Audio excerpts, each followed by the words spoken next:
หลังจากที่พระเยซูเจ้ากลับเป็นขึ้นมาจากความตายพระองค์ก็ได้ประจักษ์มาให้พวกผู้หญิงและพวกลูกศิษย์คนอื่นเห็นหลายครั้ง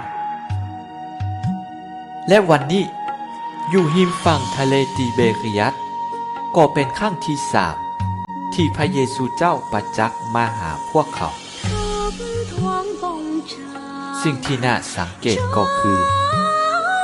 ทุกครั้งที่พระเยซูเจ้าประจักษ์มาหาพวกเขาพระองค์บ่ได้มาเหมือนดังผู้ยิ่งใหญ่ผู้มีฤทธิ์อำนาจเพื่อให้พวกเขาต้องย่านกลัวแต่พระองค์ประจักษ์มาแบบธรรมดาและเข้าร่วมในชีวิตประจำวัน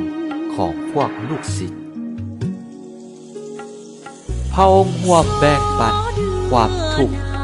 ความโศกเศร้าและความย่านกลัวของพวกลูกศิษย์พระองค์ประจักษ์มาบ่เพียงแต่ให้พวกลูกศิษย์เชื่อในพระองค์เท่านั้นแต่พระองค์มา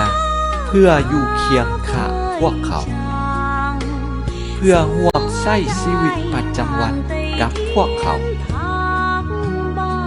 เพื่อให้พวกเขารู้ว่าพระองค์บ่ได้ละทิ้งพวกเขา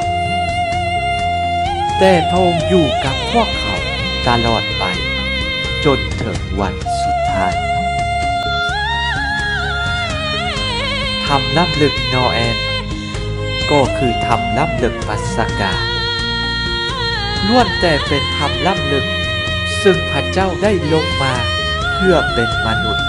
และอยู่นำมนุษย์เพื่อให้มนุษย์ได้พบกับความรักของพระเจ้าที่มีต่อพวกเขาผ่านทางพระบุตรของพระองค์คือพระเยซูเจ้านั่นเอง